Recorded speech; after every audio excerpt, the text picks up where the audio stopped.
Hi, my name is John Etzel, and I'm here to discuss Chapter 2, Strategy and Tactics of Distributive Bargaining.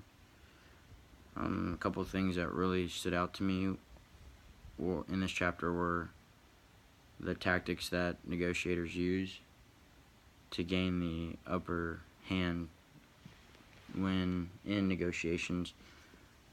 Another thing was that it is important to keep your cards close to you when you're in negotiations. For example, if you're buying a house and your target price when you're buying the house is higher than the target price of the seller, you really don't want them to have that information, because if you can buy the house for less, why would you want to buy it for more?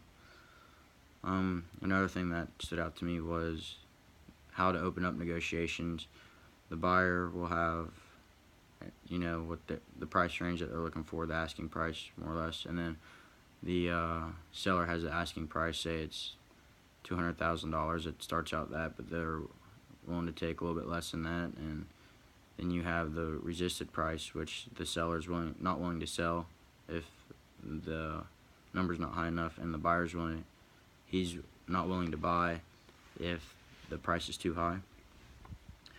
Another thing that I found interesting was that these tactics that are given in the book, Essentials of Negotiation, are that when you're using these tactics, you can't do them too hard, because conversations can go from upbeat, willing, everything's looking good, to bitter and hostile. If you do, there are hardball tactics that they discuss in this chapter. There and ways to ignore or to deal with the negotiators using these tactics. You want to discuss to them. You want to ignore them. You could respond in kind. You could go up to the other party. You could play good cop, bad cop, low ball, high ball, play chicken, and then intimidate them. These are other ways that they would use tactics to be the hardball negotiator.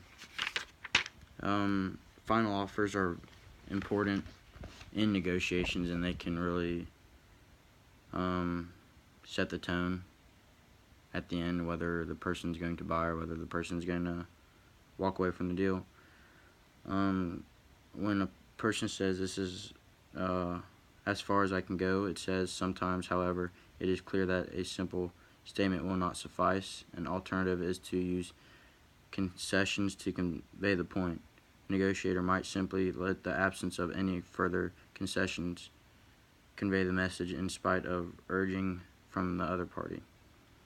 The other party may not recognize at first that the last offer was the final offer, and might volunteer a further concession to get the other to respond."